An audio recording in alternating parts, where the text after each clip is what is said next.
अ, झालेली घटना अतिशय दुर्दैवी आहे आणि पहाटे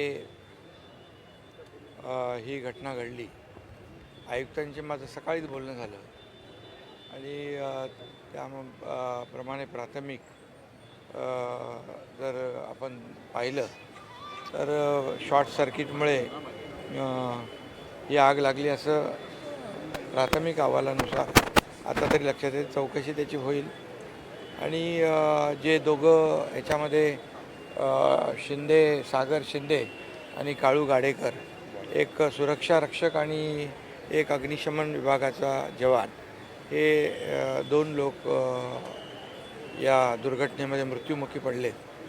ही अतिशय दुर्दैवी घटना झालेली आहे. त्या दोघांच्याही परिवाराला ठाणे महापालिकेने प्रत्येकी 10 लाख रुपये देण्याचा निर्णय घेतला आहे आणि जखमी जे आहेत त्यांना 1 लाख रुपये देण्याचा प्रत्येकी निर्णय घेतला आहे आणि जे मृत्युमुखी पडलेत त्यांना त्यांच्या नातेवाईकांना अनुकंपाखाली नोकरी देण्याचा देखील निर्णय झाला आहे.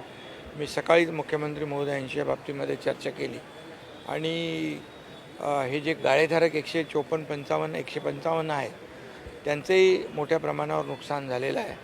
त्याचंही पंचनामे करून त्यांना देखील शासनाच्या वतीने मुख्यमंत्री सहायता निधीमधून आपण मदत करू आणि त्यांचं देखील जे काय आता व्यवसाय बंद झालेला आहे तो पूर्ववत करण्यासाठी युद्ध पातळीवर महापालिका प्रयत्न करते आहे. संपूर्ण इमारत आहे त्याची स्वच्छता पहिली केली पाहिजे, साफसफाई, त्याची रंगरंगोटी केली पाहिजे, त्याचे जी काही सगळी वायरिंग जळालेली आहे, इलेक्ट्रिफिकेशन करायला पाहिजे आणि त्याचं फायर ऑडिट आणि स्ट्रक्चरल ऑडिट हे देखील होईल, जेणेकरून भविष्यामध्ये अशा प्रकारची दुर्घटना होऊ नये यासाठी काळजी घेतली जाईल.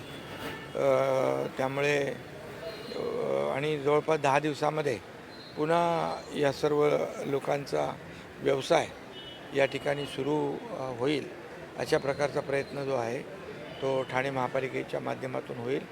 आयुक्त आणि त्यांचे सगळे टीम स्वतः याच्यावर लक्ष ठेवून आहेत. भविष्यामध्ये देखील अशा प्रकारची दुर्घटना घडू नये यासाठी जे काही उपाय करायचे ते उपाय केले जातील. गाळेधारकांनी देखील या बाबतीमध्ये काळजी घेण्याची आवश्यकता आहे. ती देखील काळजी ते लोक घेतील आणि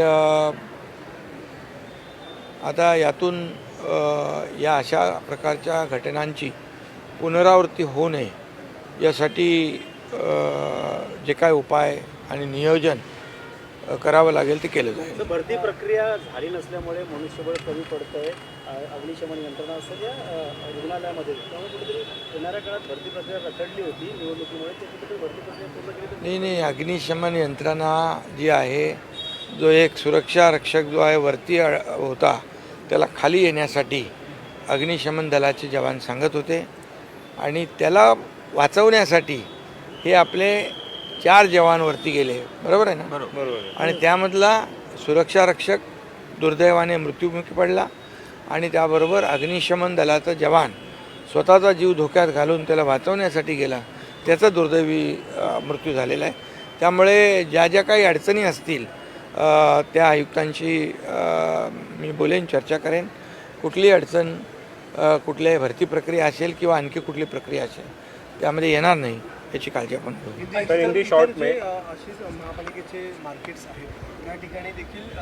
आता जेवढे मार्केट्स आहेत ते आयुक्तांशी माझी चर्चा झाली. सगळ्याचं फायर ऑडिट आणि स्ट्रक्चरल ऑडिट जे आहे हे युद्ध पातळीवर केलं जाईल आणि अशा प्रकारच्या घटना होऊ नयेत यासाठी जे काही उपाय योजना करायचे ते केले जातील. सर, इन शॉर्ट में आज जो है थाने में भीषण आग लगी थी, जिस हादसे में 2 लोगों की मौत हो चुकी है. ये गावदेवी मार्केट है, बहुत पुराना मार्केट है. यहाँ पर जो दुर्घटना हुई है उसमें 2 जवान शहीद हुए हैं, उनकी मृत्यु हुई है क्योंकि फायर ब्रिगेड का जवान उसमें था. वो जो यहाँ का सुरक्षा रक्षक है उसकी जान बचाने के लिए वो खुद वहाँ पर खुद की जान जोखिम में डाल के वहाँ पर गया है। और इसलिए मैं दोनों भी जो जवान जिनकी मृत्यु हुई उनको श्रद्धांजलि अर्पित करता हूँ। और मेरी सुबह ही महापालिका आयुक्त जी से चर्चा हुई कि इनके परिवार को हम आर्थिक सहायता करेंगे। इसके मुताबिक 10 लाख रुपए प्रति उसके परिवार को महापालिका के माध्यम से मदद देने का निर्णय हुआ है। जो इंजर्ड है, जो घायल है, उसको 1 लाख रुपए देने का निर्णय हुआ है। और मुख्यमंत्री महोदय जी से मेरी बात हुई है। जो 155 यहाँ पर जो व्यावसायिक है उनका भी काफ़ी सामान जल चुका है, नुकसान हुआ है। उनको भी हम शासन के माध्यम से निश्चित रूप से मदद करेंगे और अगले 8-10 दिनों में इस बिल्डिंग को इसका स्ट्रक्चरल ऑडिट होगा, इसका फायर ऑडिट होगा और तुरंत जो यहाँ पर उपाय करने हैं वो करेंगे ताकि भविष्य में कोई भी ऐसी दुर्घटना ना हो। और आयुक्त जी को मैंने कहा है कि जितने भी हमारे मार्केट्स हैं उनका भी फायर ऑडिट और स्ट्रक्चरल ऑडिट किया जाए ताकि कहीं पर भी ऐसी दुर्घटना ना हो और किसी की जान न जाए। ज्ञान, मुझे हेल्थ केयर फील्ड में करियर बनाना है, कोई स्ट्रॉन्ग ऑप्शन है? बिल्कुल है। अभिनव इंस्टीट्यूट का BPTH बैचलर ऑफ फिजियोथेरेपी। आजकल फिजियोथेरेपिस्ट की डिमांड बहुत हाई है। कोर्स रिकॉग्नाइज है ना? ऑफ कोर्स, ये इंडिया की लार्जेस्ट मेडिकल यूनिवर्सिटी से एफिलिएटेड है, मतलब स्ट्रॉन्ग एकेडमिक वैल्यू। और करियर अपॉर्चुनिटीज कैसे रहेंगे? बहुत amazing. Hospitals, sports clinics, rehab centres और इवन इंटरनेशनल अपॉर्चुनिटीज भी। और सबसे इम्पोर्टेंट, प्लेसमेंट सपोर्ट मिलेगा? बिल्कुल। एक्सपीरियंस्ड फैकल्टीज और प्लेसमेंट गाइडेंस के साथ स्ट्रॉन्ग करियर सपोर्ट मिलता है। Sounds perfect. मैं आज ही अभिनव इंस्टीट्यूट के BPTH कोर्स के लिए अप्लाई करूंगी। तो वेट किस बात का? BPTH एडमिशंस ओपन है, लिमिटेड सीट्स। अभी अप्लाई करो अभिनव इंस्टीट्यूट में।